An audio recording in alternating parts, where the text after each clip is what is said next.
Voice Teacher Podcast. Hi, welcome to the Voice Teacher Podcast, sponsored by International Voice Teachers of Mix. I am Sam Johnson, and I'm joined with Amy Geddes, and we have been teaching for a while. Hi, Amy. How are you? I'm good. How are you, Sam? Also, so good. So excited for today's conversation. Yesterday, you texted me and said that we're going to be doing vocal Mythbusters, which is just such a fun idea. What made you think about that concept? Oh my goodness. Okay, I have this darling student. She comes in, she's about 15. Okay, she's been a choral student for forever, like all through junior high. I'm helping her get ready for the high school auditions. They're doing Anastasia and she's excited, and she's been working with this voice teacher for years, probably since 6th grade. And he is also her choir teacher at the junior high. And, we're working and she's like, yeah, I've never sung in my chest voice before. I'm like, what?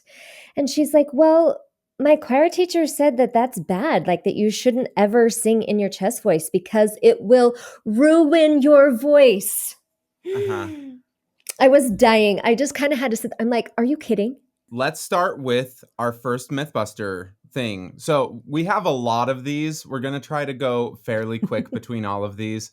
If you have any ideas of big vocal myths that we haven't talked about, please chime off in the comments. We would love to hear if we missed anything, and then maybe we can do a part 2. Vocal myth number 1. Singing in chest voice will ruin your voice. It is just not true. I recently had a new student also who's a very, very lovely singer and has a bachelor's degree from a very well-known institution. And she also has been told by her teachers there, don't sing in your chest voice. They had someone come in and do like a new musical, and it was like obviously like a belty thing. And then the teacher was like, no, don't do it. It's going to ruin your voice. And I think we've had 3 or 4 lessons so far. And suddenly, like, her head voice is so much stronger since we started working on her chest voice. Amy, why is this myth busted? You have to remember, what does chest voice even mean? If you ask a voice scientist, right, there's no such thing. All chest voice what means, we're talking about. right? It just means there's more cord closure. Like, you know what I mean? In its simplest terms, you're hitting those low notes fully connected.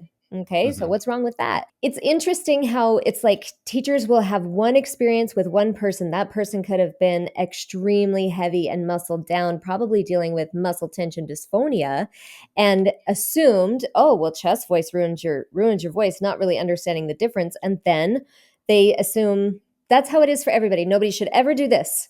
Done. Mm-hmm. So, problem solved, except we've just created 10,000 new problems. So yeah, busted. No such thing. Like, I mean, really, there's no such thing as chest voice, right? If we really want to get deep into it. Myth number 2, you have to sing from your diaphragm, not your throat. I think this is another one that is very sensation based. And now that we know a little bit more about anatomy and about physiology, it just doesn't work as well. To be fair, if you're feeling a ton of sensation in your throat, which I think a lot of people associate with like pulling chest or with a really retracted tongue, it's not great. But I don't know, what do you think even made this myth start? Well, I think this is kind of what I see, is that oftentimes when you're singing something really big and full, and particularly like a belty piece, you may feel some engagement in your abdominal area. And I think people assume, oh, that means I've got to take a big breath and shove it up there and like shove that air at my vocal folds. And I remember a vocal scientist talking about how, if you think of singing from your diaphragm, the diaphragm is this, involuntary muscle.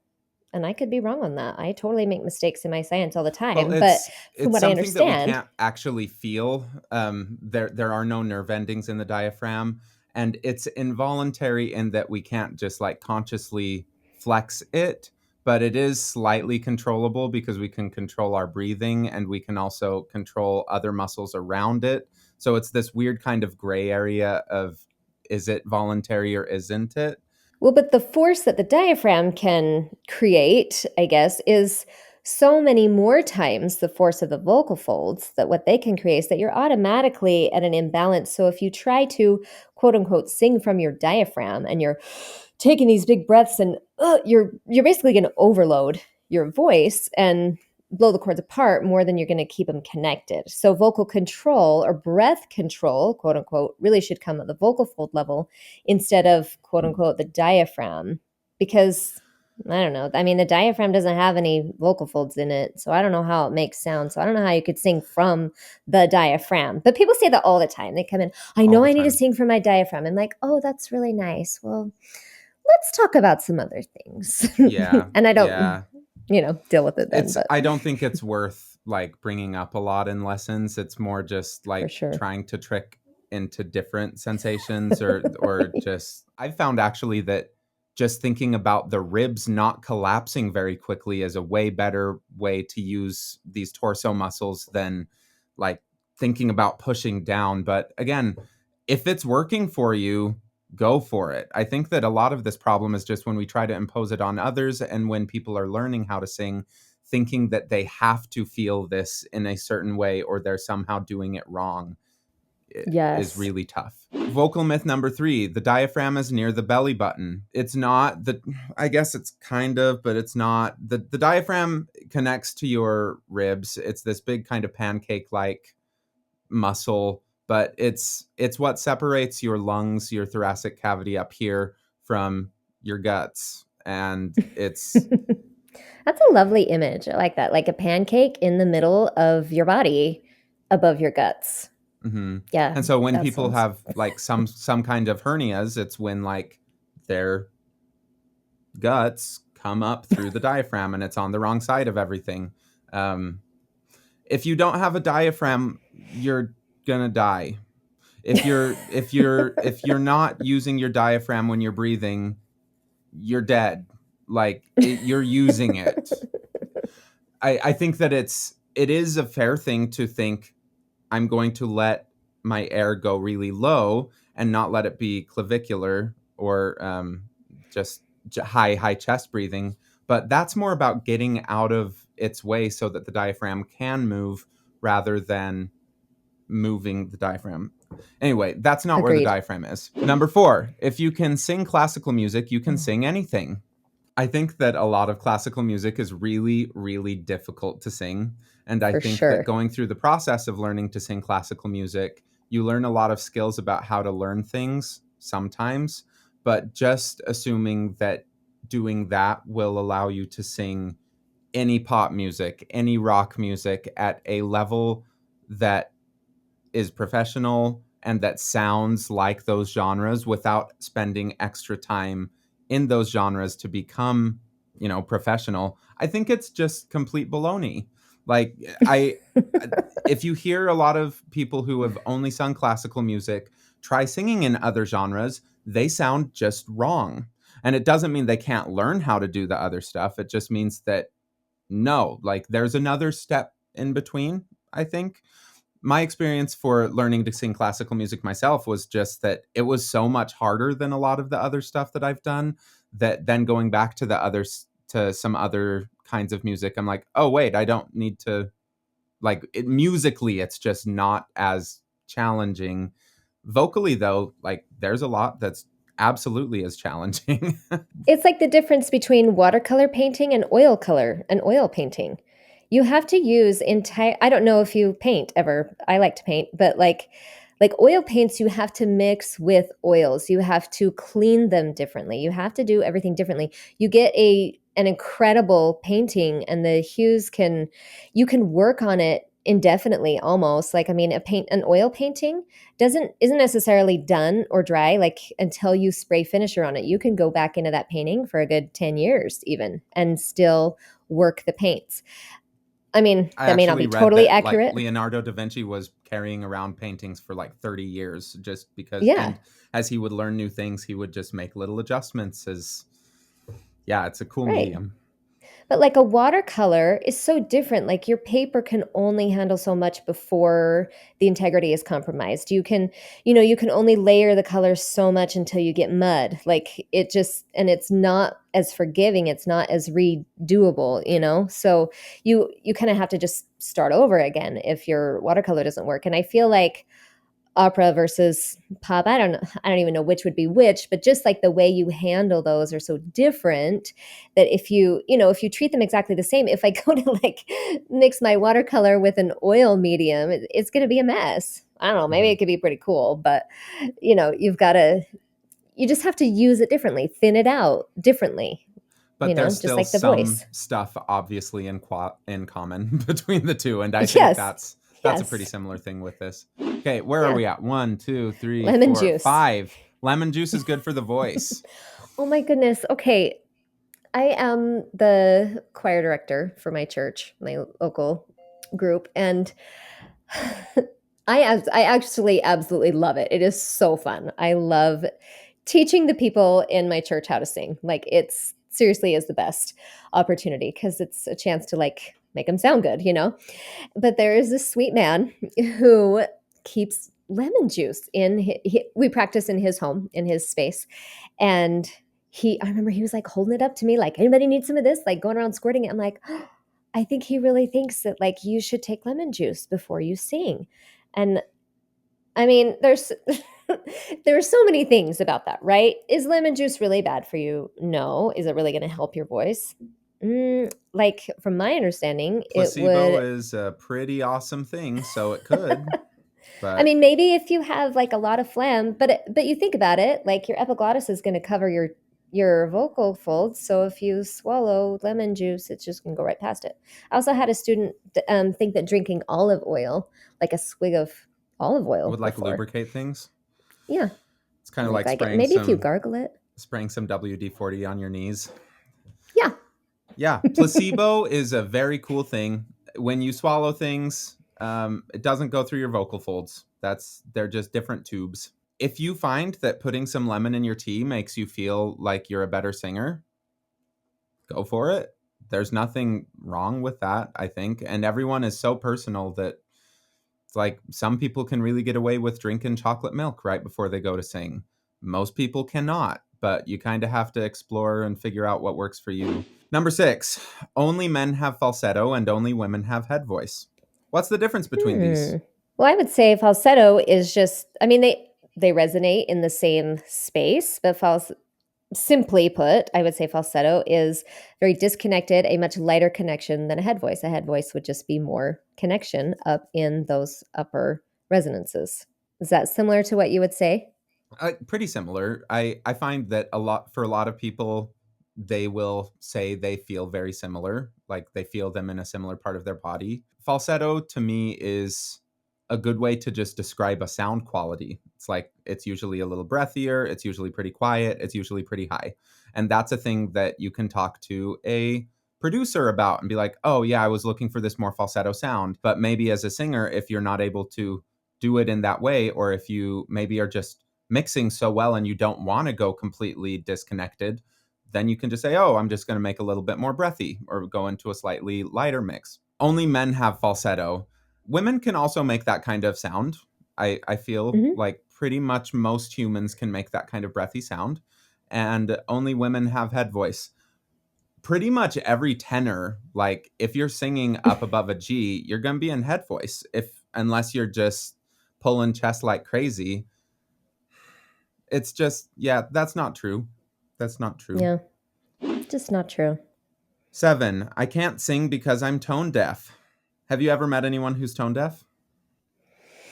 Oh gosh, I think we were talking about this a little while ago. I think in 19 years, I had one student at the beginning of my career, in the first couple of years, that I just could not hear it, like, at all.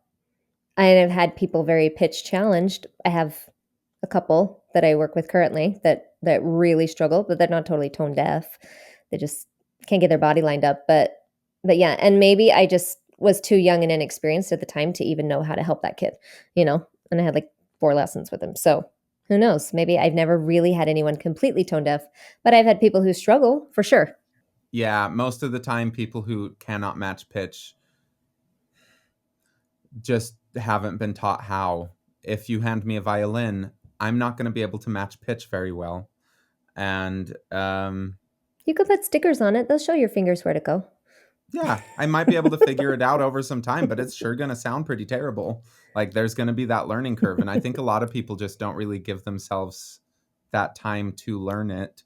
And I mean, it's a little different than violin because most people who are trying to match pitch have spoken before and have used that instrument at some point in their life. And um, if you're talking and your voice goes up and down, you're probably not tone deaf because this is just if you talk like this all the time, you might be tone deaf because you might not be able to hear how normal people talk and how we use up and down motion and intonation to convey different emotions.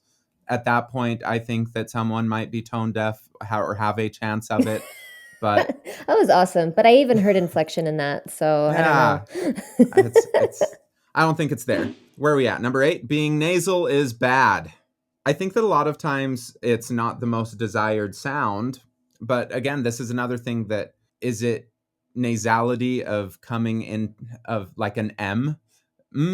That's a nasal sound. Or is it like a twangier kind of like, oh, I'm being nasal with this? Like, is this an appropriate sound for singing certain kinds of music? Absolutely. Is that going to hurt you? Probably not.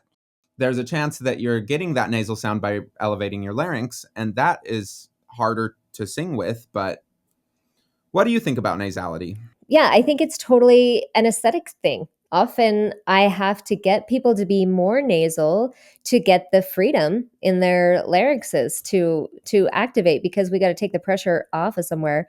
And you're right. Like, yeah, getting that resonance right in your face, it's gold. Like you get so much bang for your buck when you're allowing that front resonance to happen. And I think if it's so bad that yes, your larynx is like squeezing and you just can't make it sound and it's like it sound bad. I mean, there's too far for sure. But I remember Dean that we had on in our last episode, he was teaching somebody, or I heard a lesson recording of his, and he was just talking about how really the only reason things get nasal is just because that's the pathway you've allowed, or like when you're talking French vowels, it's kind of and you've blocked off the sound to your mouth. Yeah, oh. And so if you want to get rid of that, really you just need to open your mouth so that the sound can go down there rather than have nowhere to go but your nose. And so I just kind of always think of that. I'm like, there's nothing wrong with being nasal. And I teach a lot of musical theater, so it's actually very desired most of the time and essential a lot of the There's a time. But fine line. It's a really important sound to use. Okay, 9. You need perfect pitch to sing well. What's perfect pitch? I wish I had it. That would be amazing. I kind of don't wish. Like it seems like it's really annoying. There are some people that I've met who have perfect pitch and they whenever they're singing with other people, if they are not on the direct center of whatever their brain has tuned to probably A440, but maybe you've tuned to A444 and then everyone's just going to be singing just a little bit flat all the time. I think it's really restrictive for some people and also annoying to kind of be constantly saying like, oh, it's this pitch, it's this pitch, it's this pitch. I don't think it's necessary. Being able to sing in tune is a different thing than having perfect or absolute pitch. I do Yes. think it's important to work on relative pitch, which is the ability to hear different intervals and be able to jump between them accurately. And that is a skill that you can work on. But Yeah. a lot of people think like, okay, I'm developing perfect pitch. That's a really important thing. And I think that it's not. Number 10, oh, is the sound of an open throat, which is a very common thing in classical music for people to say, you have to open your throat, and then they'll make this sound. Oh, and this wonderful teacher, Kenneth Bozeman, who I hope will someday join us on the show, he, in one of his books, brought up the idea of false kinesthesia, which is your body saying that something feels different than it's actually being organized. So that sound specifically is if a lot of people make this sound, they'll be like, oh, it's a very open sound and it feels open. That That's sounds really cool. Well, it's just the sound of... Sorry. I love it. It's just That the was sound of cool. pulling your tongue back a lot. And so it's actually Yeah. the least open throated sound that you can get, versus E. E doesn't feel open. It probably doesn't feel like anything in the throat, but it's actually the most open pharyngeal position. That's fascinating. Yeah, I was just, as you said that, because I didn't know you were going to talk about Ken, I actually had a few lessons with his wife, Joanne, and she taught me the exact same thing. It was all about, that blew my mind to be like, oh my gosh, that E is a lot more open than the And that makes total sense though, but you would never think that as a singer. That just is so, that idea of false kinesthesia, what you feel like is not actually what it sounds like. It's the same with labeling chest voice and head voice. What you think that is not, it's not really what's going on. That's why I tell people, and singing is overcoming the natural man, because the natural man wants to just screams and yells to survive. Hey, help, and you do this. But singing is such a higher art form. You have to understand what's actually going on, not just what you think is going on. And you have to rise above that natural instinct just to yell and to really turn it into art. So, but yeah, that's interesting. Obviously we both learn the same things from the Bozeman's, but they're amazing. But it's really revolutionized my teaching, because just teaching people that different sensation and remapping it's so powerful. And it's, a lot of people have not been introduced to that. I mean, gosh, I was 10 years into my singing life before I was introduced to that idea, and then another few years before I really internalized it in a way that I was able to apply it for myself and for helping other people find it. And that's the fastest way to get a lot of people singing better. It's just remapping like that. Okay, 11. You have to squeeze harder the higher you go. Squeeze what harder? Like that? Do you think that'd be good? I should do that. Well, I've definitely heard the idea that as you go to higher notes, you have to squeeze a quarter between your butt cheeks, and that's going to help you get to the higher notes. You should squeeze your diaphragm. I find that anytime, you should squeeze your diaphragm. You should squeeze your abs. You should squeeze absolutely everything. Introducing unnecessary tension is not very helpful. Really? It's just Why? not very helpful. Because you don't sing with your butt. Well, unless you're farting.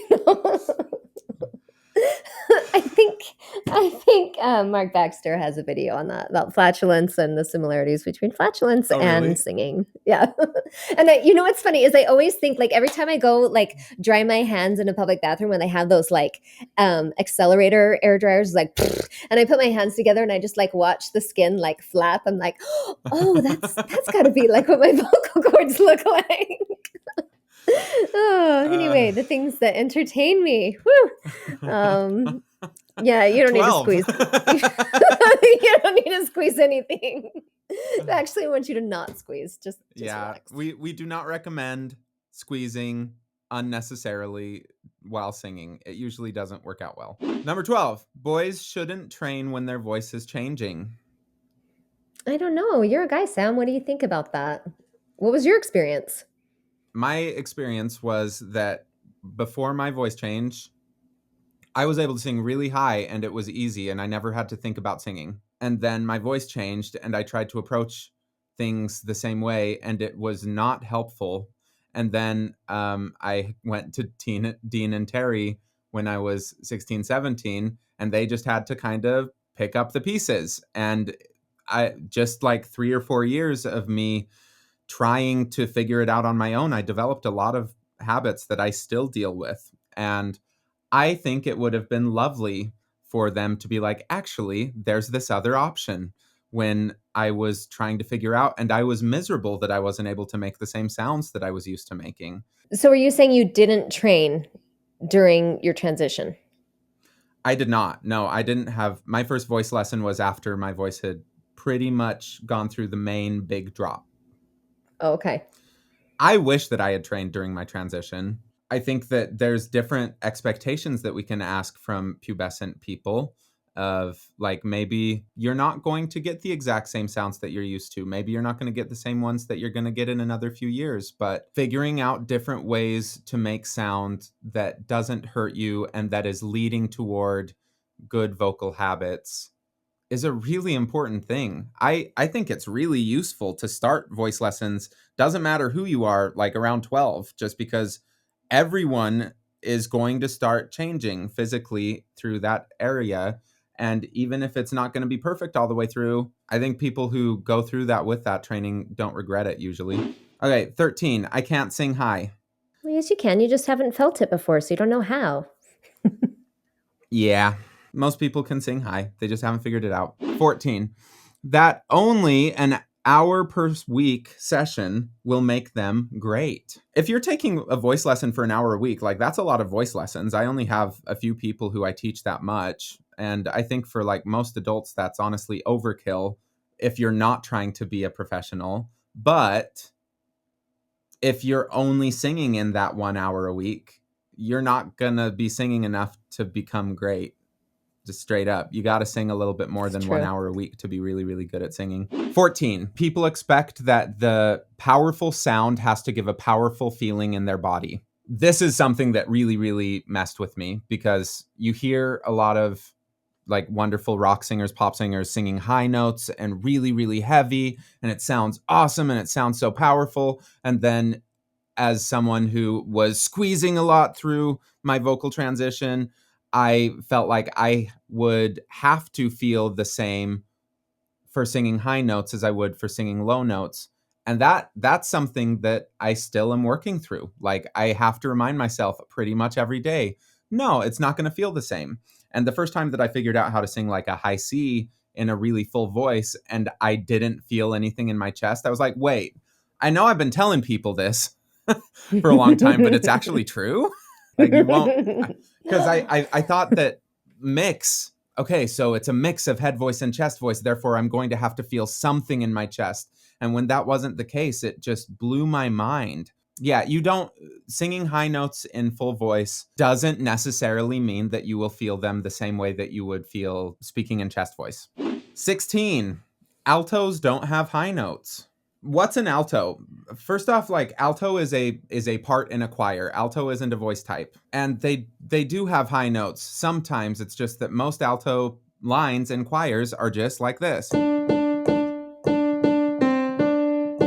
Just a lot of D's and C's, so they don't really go that high a lot of times. I think that in choirs, especially in in most non-professional and non-auditioned choirs, people who sing alto are not the people whose voice type fits most closely to that range, but they are the people who can hear a harmony. Most people who sing soprano in those choirs are not people who are natural sopranos.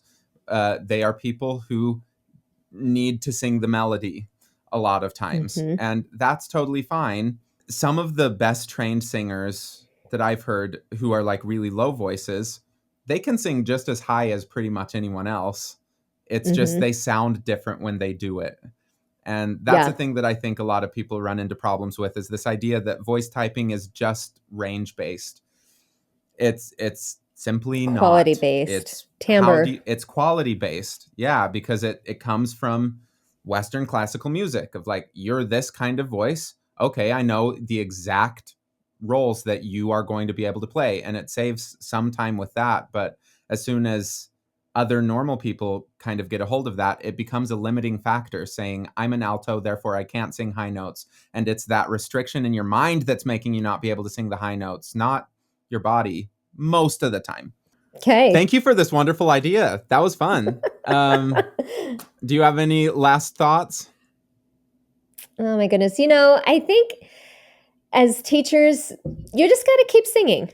Don't forget to keep singing yourself. And hey, if it works for you, like a lot of these things I think come out of personal discovery, like what you notice when you're singing. So if you're not taking time to practice yourself and make make some discoveries that you can share with your students, however you term them. Just make sure your students know that this is your idea of it and not this is how it is, Yeah. like this is how I'm describing it because this is what works for me.